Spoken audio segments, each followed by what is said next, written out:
Streaming. I think we're officially streaming here. Let's see what happens. Let's see if we start showing up on the internet. I'll know by the joining of humans over on YouTube. This is a first time doing this. I was inspired by the idea that on Instagram, how you can do your Instagram live, and then you can add people in, and you can start to have conversations because the whole chat feature it's kind of lacking. So hopefully this works. So you're now connecting Zoom to YouTube. Yes, we're currently on Zoom is what all of us are on. And then that's going through OBS, which is then the software that's enabling the live stream. And so OBS is a software that a lot of gamers use for their live streaming. But that's why it was. And what happens like now when we speak at the same time? You can still hear me, right? Oh, yeah, totally. When multiple people speak at the same time. Oh, that's awesome. Isn't that amazing? That's really odd. Otherwise, you cannot really have a conversation like keep going on. If people constantly have to stop to wait for the other to finish, and you just are lip syncing. Like exactly. That's the magic of Zoom. It's really helpful like that. Okay, we have people watching us. There are people joining us. I'm so excited to have you here. So we're a couple minutes late. My apologies to those of you out there, but thank you for joining us. And so we're going to have a little bit of fun. We're going to recap what we learned this month. We focused on composition. So I don't know how many of y'all who are in the chat, feel free to use the chat area. We'd love to hear from you guys, get your input. But we're all probably pretty familiar with this book at this point in time, Mastering Composition from Richard Garvey Williams. But more importantly, I am joined by some special friends today from all over the world. This is why YouTube is the best thing ever, because I'm sitting here in my little studio here in Phoenix, Arizona, and I got people from all over the globe. So let's go ahead and introduce our fellow Bite Shot friends here today. So I'm going to go ahead unpin myself. All right, there we go. And so let's start off with Miss Taylor. Miss Taylor, where are you coming to us from today? I'm from Sacramento, California. Oh. So it is 6 in the morning. The sun hasn't come up yet, but so you're getting the award for being up and ready for the live stream, the earliest out of all of us. I set my alarm for 5:30 this morning so I can be here with everybody. I'm really excited. Wow. I love it. Yeah, I kept it early because, of course, the consistent publishing schedule, but also, there's a lot of viewers in the UK and Europe and beyond, and so I was like, how can we catch the most amount of people at once? So thank you for being up early, Taylor. Of course. And so for you, why do you do food photography? Are you a blogger, a photographer? What's your shtick?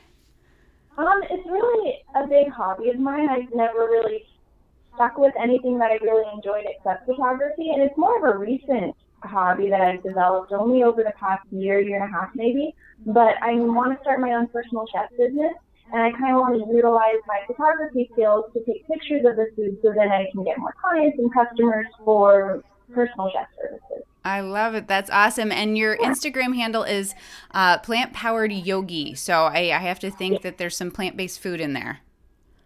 Yeah, it's all plant-based, vegan, and I practice yoga, so that's kind of how that went in. But yeah, everything that I make is completely plant-based and vegan. I love it. Well, perfect. Well, I'm glad you're here today. And I feel like this is like the introduction to like a comedy routine. We've got two vegans and a carnivore in the call today.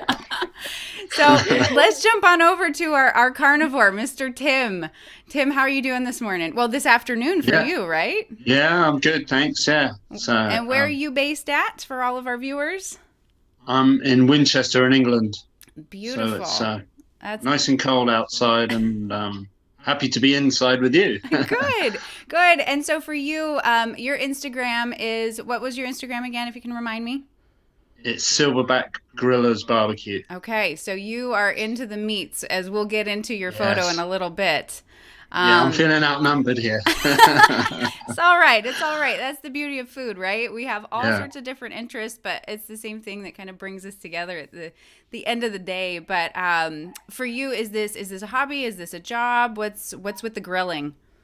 Very much a hobby. Just got into barbecue and enjoy sharing photos of the food I cook and trying to improve the photography and the cooking at the same time, I guess. Outstanding.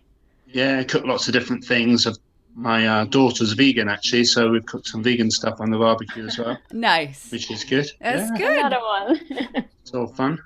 I love it. Well, I'm glad you're here today. And then last but certainly not least, we have Miss Bianca. And Bianca, if you can tell everybody where you're coming from today. Today, as we speak, I'm based in Luxembourg. Oh, So I can see your face like, oh, where is Wait a that? minute. That's the tiniest country ever. So we're squeezed between Germany, Netherlands, France. It's very tiny and snowy today. Very snowy. We've got a lot of snow from two of y'all, and then the other two of us are pretty warm, and it's rather nice. But and so for you, you are the green creator on Instagram. And so tell everybody a little bit about what the green creator is all about and why photography is important to you. Totally. So yeah, I started the green creator a very long time ago. I think like 7 years ago, where my journey in food and exploring the benefits of a whole food plant-based vegan diet started. And I really enjoyed making pictures of the food, which is obviously something you have to do if you want to run a food blog. And along the way, I started to learn more and more and more, because my photography was just like, I had no clue what I was doing.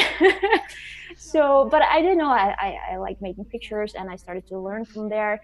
And that's how I took on one course after the other, one training after the other. I followed you on YouTube. I still remember your very first video. I was like, wow, there's more and more information out there. And it really, wherever I can get some information to improve my photography, I would just, soak it in like a sponge. So I really have a huge passion for photography alongside with creating vegan recipes. Yeah. Well, and I remember you you were one of the very first people that followed the Bite Shot on Instagram, like probably within the first 100. So Bianca's been here for the long haul. So yeah, I knew you were onto something, so I was like, better follow her. Like, all right, let's follow this one. Well, good. Well, I'm glad you all are here. And for those of you in the chat, feel free, if you've got questions for the folks on here today, I will be sure to field those after we've done some conversation, look through some images.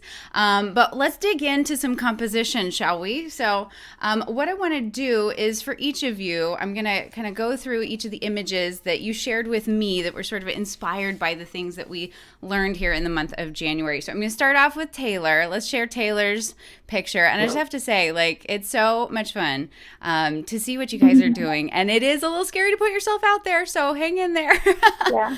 But here we go. We've got this beautiful image here from Taylor. And it is, what can you tell us about this image, Taylor? And for Bianca and Tim, I'm not sure, you probably can't see it, but it is a beautiful cake. If you could describe this cake for us, Taylor. Yeah, it was my 21st birthday a couple weeks ago. So of course, as the only baker in the family, I made myself my own birthday cake, and it's a vanilla spice cake with a vanilla rum buttercream, and there's a big jam on the inside. Yeah, it was absolutely delicious and completely vegan too, and just amazing. Yeah. Well, is it on your Instagram? What's that? But is it on their Instagram? I would like to see which picture it is. It is on my Instagram, yeah. Yep. So if you look for a beautiful piece of yellow cake with some jam in the layers. The first one. I'm sorry, one more time. It's the? Maybe the third most recent post, or the fourth most recent. I think I see. Yeah, I found it. There we go. Yeah. That's the one. Thanks. All right. So, so in terms of this image, Taylor, and using some of the things that you've learned in the month of January with composition, what were some of the things going through your mind that helped you construct this image? I really found, when you talked about lines, very eye-opening and important to me, and I never really considered them. Whenever I was taking through photos, they kind of just happened randomly without me thinking about it. But once I was able to see the big picture and put thought into those lines that I was creating, I noticed the lines and the cake slices, and then the lines with how the cake slices are pointing towards each other, and what the main one was. And I thought that it was much easier to tie the image together, because all the cake slices, there's a bunch of different random shapes all over the place, and if you just threw them into the image, it would be really chaotic and hard to make out what was the main focus. So working with the lines in order to kind of focus the eyes to the main slice of cake with all. I think there's five slices of cake in one image. Yeah. But to utilize the lines for the composition to get it to look not so chaotic and more pleasing to the eye, I found that really helpful. Yeah, because you really have done an excellent job in this image of, establishing that horizontal line that's also echoed in that background, that, you didn't go just with just the white background all the way back, that there's sort of this dark little stripe, which is also perfect just in terms of then also creating enough contrast so that we can see that white frosting really kind of pop and create an area of specific interest for the viewer. That just, there was no question looking at this image, even though that slice isn't right in the center, my eye still goes directly towards it because you use the lines, because you created that contrast. Really strong image. So that is awesome. I'm so glad that the lines have been helpful. So has that sort of helped your process then moving forward in your additional setups? It has. I'm starting to see the S shapes and all the different shapes that you were talking about that I never even saw before, and it's been really helpful to kind of just tie my images together much more. Yeah. So I've been great. That's great. Well, and it sort of ruins photos for you though at the same time, because then you start to look at other people's pictures and you're like, oh, I see what's that. Oh, what? And you're like totally overanalyzing it. Yeah. I love it. It was a beautiful shot, Taylor. Bianca, I see that you're looking at it. Did you have any thoughts on it in terms of the composition? I think I think the picture is gorgeous to start off with, but I think she really thought about the placement of the cakes as well, as to where to point and where to direct our eyes to. And what I like about repetition, what you also see in my picture, repetition of cakes, that it gives a feeling of like, come join me, in this little party, cake party, come join me and let's have a cake together. And I think that's very important when it comes to shooting something as gorgeous as this. Of course, you could also do a close up and like a macro shot, and you can do something like that. But when you have multiple pieces, I think this is really well captured and composed. Yeah. You've got some really great feedback from your friends here on YouTube. Regina says she loves how the light is also hitting that center slice, which is again something from a composition standpoint that we talked about that's really helpful to make it a strong image. So you've got all the things firing here, Taylor. Awesome. I love it. Well, good. Well, let's bounce on over to Tim's image. Let's go ahead and line it up. And so for anybody who wants to follow along, Tim is silverback _grillers_barbecue. And so we should be seeing this image hit the screen here very shortly. And so in stark contrast to our vegan friends here today, we've got a really serious piece of meat going on, huh, Tim? Yeah, it's a special bit of sirloin steak with excellent marbling, and it just looks fantastic as a piece of meat on its own. Absolutely. Yeah, just as a specimen and from the standpoint of somebody who's a serious griller, like they would have a lot of appreciation for just the subject itself. Yeah, sure. It's tricky to photograph meat though, because it's all browns and you're normally on a wooden board. So I was trying to find a way to make the meat stand out, and so putting it on the baking paper was a good way to do that, and create a fold in the middle was the line that I used to direct the eye. So talking about the lines and using the salt and the black rub either side creates the balance and kind of breaks up the stark lines of the baking paper as well. Yeah. And I just love looking at this image. There's a graphic nature, not in but in sort of a design element to this image. It's very much simple shape and form and balance, and but enough kind of that's unkempt and kind of let to be itself. Like just in terms of that crumpling of the paper, like had that paper not been crumpled, it would have felt too sterile. Yeah, no, I did. Yeah, that was actually deliberate. A lot of my stuff isn't deliberate, but that was. But yeah, the shapes are something I'd thought about as well, very kind of geometric, which kind of suited the meat, which was just stuck in the middle and wanted to be bold and and stark. Yeah. Yeah, and I love the point you made too, and the importance. And this is something that get into in the book that I didn't touch on much in the videos, because we'll get more into it in March when we start talking about color. But the absolute importance in this situation of, you really want those rich tones from the wood, because that's so associated with grilling and with barbecue, and especially like a subject like this, that it just feels high quality. But yeah, if you just put the meats directly on it, you're going to lose the meat. Yeah, exactly. Yeah. So, Which is a struggle. It's and often you're shooting in bad light because you're cooking late at night for the family and stuff. yeah. So What was the lighting you used for this?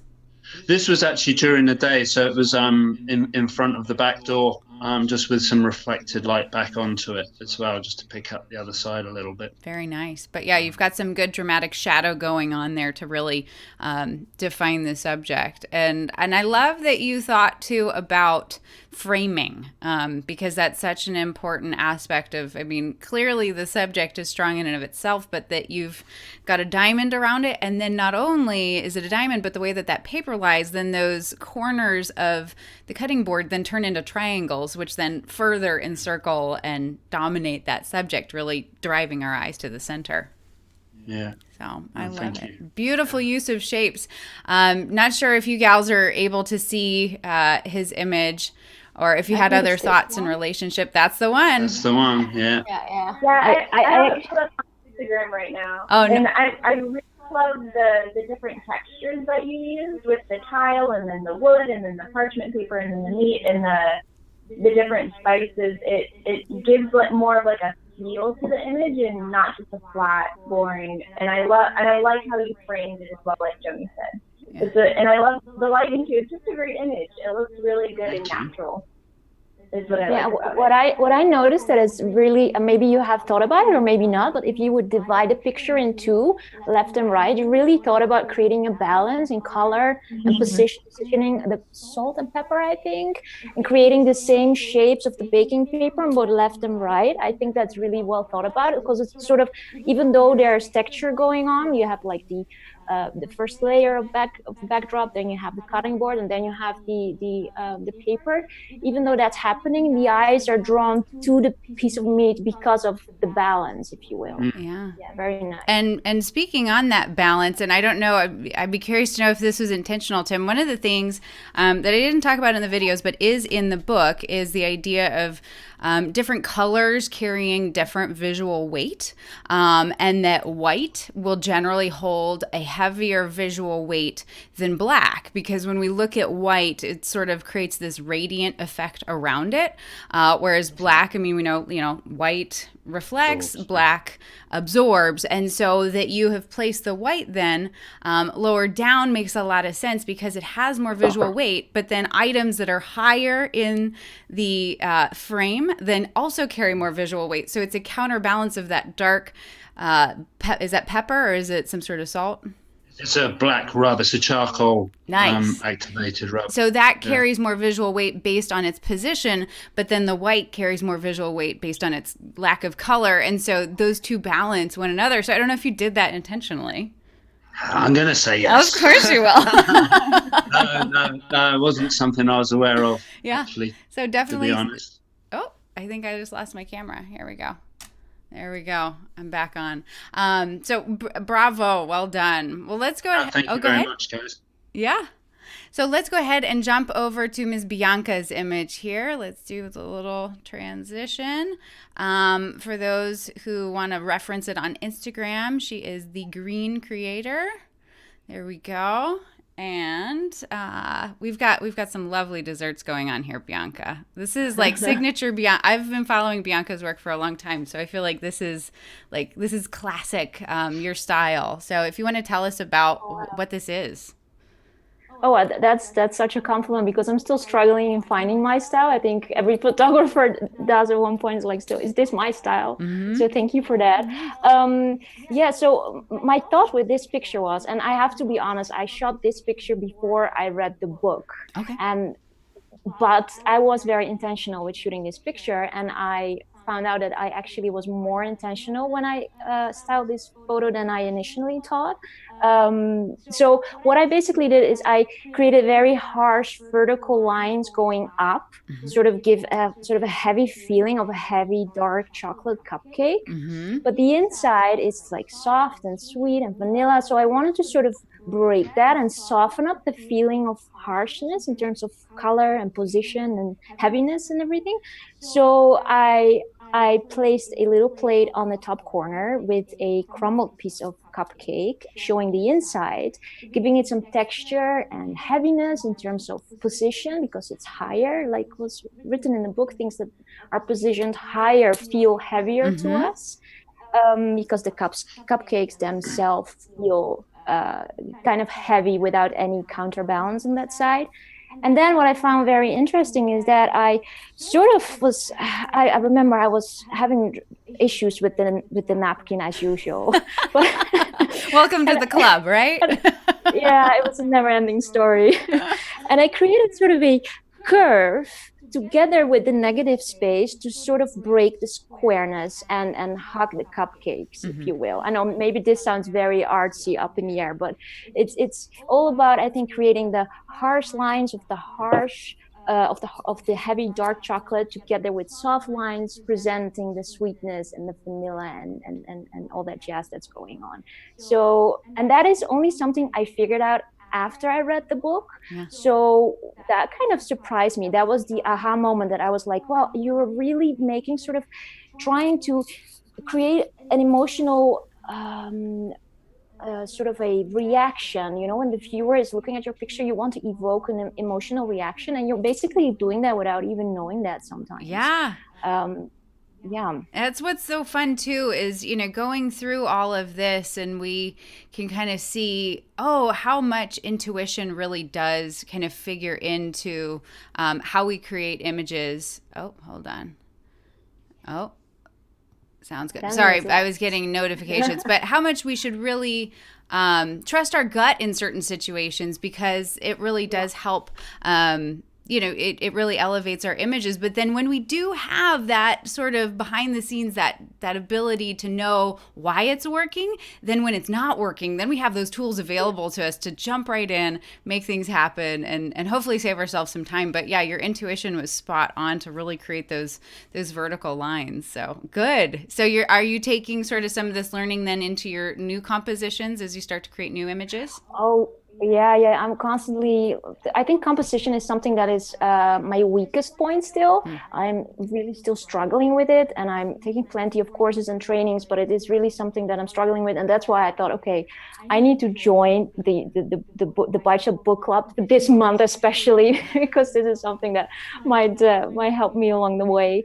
But yeah, for sure. And it's more than the rule of thirds, and it's more than the golden ratio. And there's so much more to it that, like you just said, it's sort of a gut feeling, that someone who's totally not into photography can say, this picture is awesome and this picture is just not that great. And what is it? Yeah. What makes a picture good beyond, like I said, the rule of thirds and making the food look good. And there's something like it's sort of a gray area, sort of something magic in between those rules, if you will, that I'm really interested in. Yeah, because that's a great point. We don't want to adhere to the rules so much that we lose touch with, that creative ability inside of us. So it's really a balance. And I think he sums it up well at the end of the book. Don't discount the fact that it's really the creativity that you're bringing to it that's most paramount. But if you can then employ some of these really helpful tools, it's just going to make it that much stronger. Well, beautiful image. That's what I really loved about this book, actually, because I was at one moment just stuck in like creating literally above my tripod. I would make a picture to create like a grid for like the rule of thirds or the golden ratio, and that may work, that may work for other people, no offense, but for me personally, I completely got blocked. I was like, where am I gonna put this fork now, and it doesn't match with the grid, and it completely paralyzed me almost. So like, so for other people that may work, but I really like what I like about this book is that it really emphasizes on following the sort of gut feeling we all have a little bit, I think. Yeah, I love it. I don't know, Tim or Taylor, if you wanted to weigh in at all on some of the composition aspects of Bianca's image at all. Yeah, it's a gorgeous image. I really like how you utilize the empty space in the picture a lot. I feel like personally for me that's very difficult and it always feels too empty that I have to fill it with something. But you used it really well where it almost creates kind of like a curiosity in the image where like, oh, I see that the plate of the half-eaten cupcake. I wonder what's going on over there, and it kind of makes you want to think about the image more. And I really like how you use that. Thank you.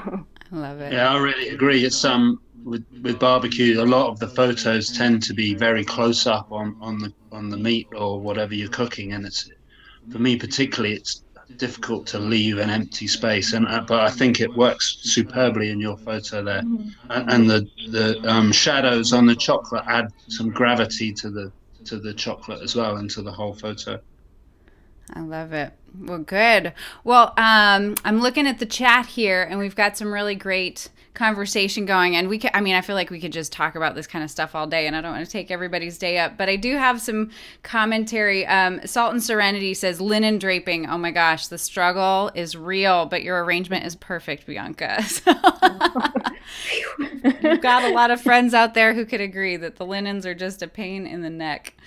Lots of good comments going on here. Unfortunately, our friends here who are joining me in the conversation don't have the YouTube up, but we can certainly review afterward. But certainly, if you've got any questions in the chat, feel free to drop those in. I'm seeing a lot of little love notes and hearts and things like that. So lovely composition, hashtag napkin problems. Some good conversation and questions. But if anybody's got any questions, Salt and Serenity says to Tim, it's tricky to make raw meat look good. You totally nailed it. How did you keep the just in terms of the actual meat itself? Because of course oxidation is going to happen in the process of leaving meat out. How did you get that color to be so perfect? It's really aged steak in the first place, so it's already got quite a dark color. So it doesn't oxidize so much. It's straight from the butcher. Oh, good. Whereas some of the supermarket stuff, I guess, oxidizes and goes brown a lot more. So it's about Want to buy all my stuff locally. Good quality meat is going to be the trick to absolutely that. Yeah, I love it. Well, as far as from the three of you, was there anything else that you notice now looking back in your work that you kind of tend toward a particular preference or something you're doing a lot of and you've been doing a lot of that kind of works in your images or something you're going to change? In terms of changing, for me, I want to use the field of vision a lot more. And you talked, I mean, it's right up my street. The burgers, obviously. Yeah. But that's beautiful. Burgers and beer. What's better than that? So I'm going to be stealing that image. Good. That's the highest compliment. It always makes me smile so much when I see folks who've taken one of my images and made it their own. Because I mean, I do that all the time. I see other people's work and I go, oh, that really speaks to me. How can I turn that into something that's mine? So I know some people say, oh, it feels like they're stealing my work, and I'm like, no. It's the highest compliment you could pay me if imitation is the sincerest form of flattery. So go rock some burgers for me, Tim. I can't wait to see them. Definitely. Yeah. I love it. How about you, Bianca? Is there anything that you notice now looking back at your work and you're thinking, oh, wow, I've been doing this all along. And, that's such a great thing. Yeah, totally. I think as just was discussed, I really like negative space in my pictures. But I have to say that in the past, those were just randomly sort of styled. I was so focused on the food props and the food. So I definitely, in the future, for sure, will look more into how negative space is actually a food prop on its own and can actually emphasize the message I'm trying to convey. So that's one thing.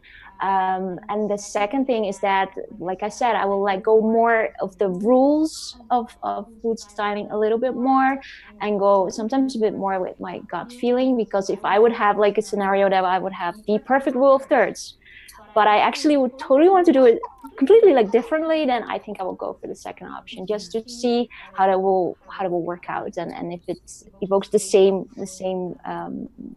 emotions and comments Yeah. and all that. I love it. Yeah, so I think that's the most important thing. And the third thing I would say is the cropping element of pictures. I think there's a page, I don't know which page, but there was this guy sitting in a Jeep. I can look which page, but Yeah. and that really shows that, oh yeah, page 19 actually. Okay. That really shows that in the past, like I would say like a year ago, I would make a picture exactly as I would see it in my head for thegreencreator.com or for my Instagram. And now I take a picture a little bit wider, and then I will crop it as to how I think would look best, or how I think I had it in mind. So that's also something that was more or less confirmed for me here in this book. And you can see a good example of that in the book. Yeah. So that idea, though, of especially, we think about how we create images, especially for those of us who, are bloggers and sharing this stuff online, is that, the way we're going to crop it for Instagram versus the way we'll crop it for Facebook versus, any given platform. So to give ourselves plenty of room then in order to crop that later for a different sort of size that'll, depending on where it's going to go, but still keeping those rules and things in mind of how we can compose within that crop. So that's a good point. Giving yourself some space. exactly, yeah. I love it. How about you, Taylor? Is there something that you're like, oh my gosh, I've been doing that all along? That's amazing. I think just utilizing my lighting. I know this is the composition portion of the Bite Shop Book Club, but Yeah. I use natural light. So, and I've been trying to learn the best I can how to use it as efficiently, because the light isn't consistent every single day. And I think that I've been able to really use it to create composition as well with the lighting. Absolutely. So I mean, if we go back to the your... natural light, because I love all of your videos are really great, but you're in a studio and you have all these props and you have all the artificial lights, and I'm literally just in my kitchen with the dishes that I have, with the light that I have, and it's been fun trying to see like, okay, this is what Joni's doing, but let me see how I can do that with the situation that I'm in, and it seems to have been really helpful, and I like it a lot. Yeah, well, good. Yeah, exactly. That's the idea. Yeah, take it and make it your own depending on your own particular setup. But I mean, looking at your cake photo, you've exactly done that. I mean, you very intentionally limited the light on the sides in order to kind of cast more shadow on the non-dominant pieces of cake, but that that main piece of cake, it's bright, but it's not too bright, and it's just right, and it's balanced. And so yeah, did you use like curtains or cards in order to block the light there? I do have a diffuser, Okay, but that's about all. nice That's really effective. But yeah, it's a matter of really paying attention to the light. People say, how do you create sort of this vision? I go, well, just look at what's happening in the scene. And so do you need to move the food further or closer away in order for it to be in that perfect spot for the light to capture it? Yeah. So very, very nice. Let's see if we've got any questions from our friends in the chat here. Let me go down. Talking about Lightroom. Oh, good. Regina just asked how you got your light effect. So good. We answered that questions. Oh, the alarm's going off. The children are getting ready to go off to school. So there's like chaos happening elsewhere in my house right now. I love it. Well, I think we... Well, I see a question here, actually. Lonnie Paul, care to share your lighting setup?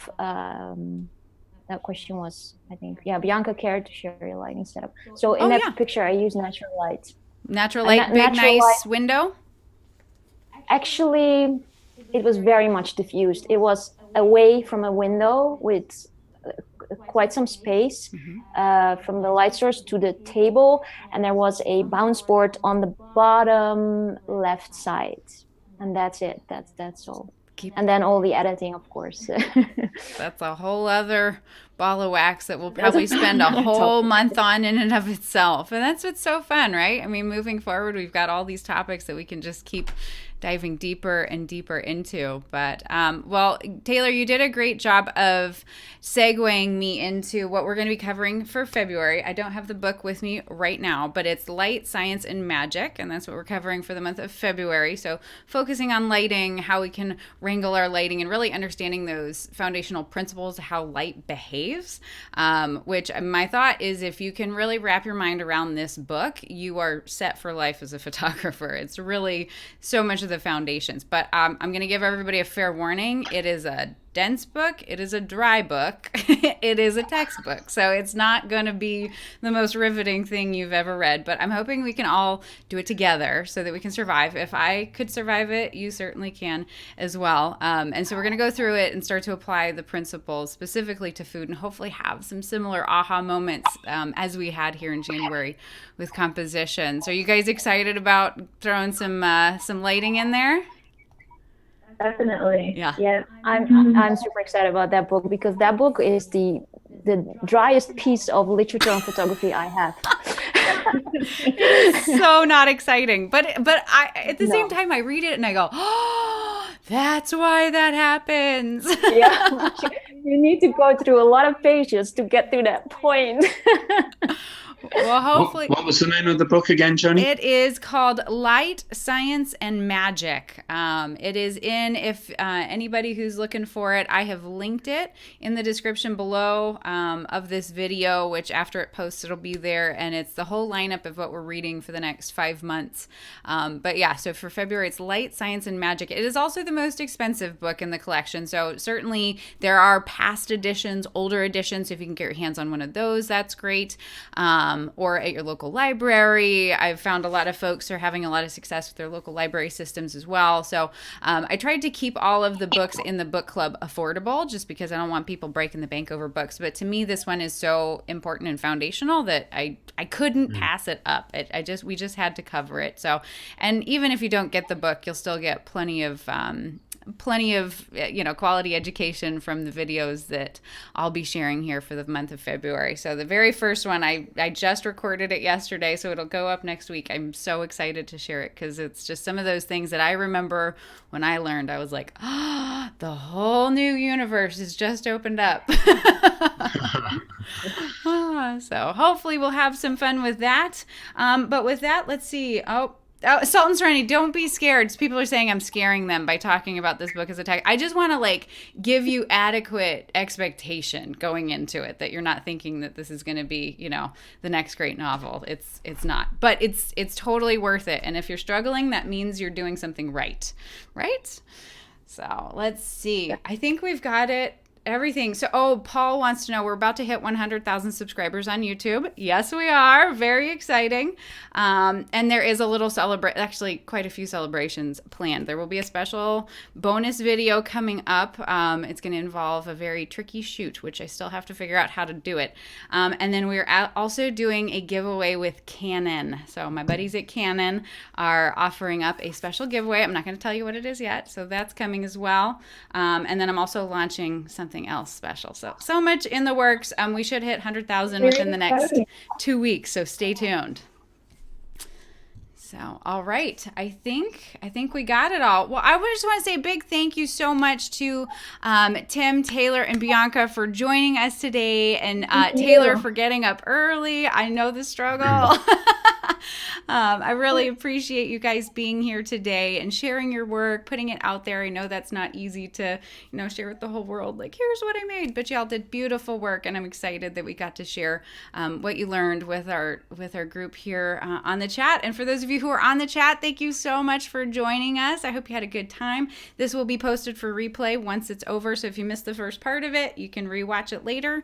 But with that, any parting words, Taylor, Tim, Bianca, anything you got burning you want to say?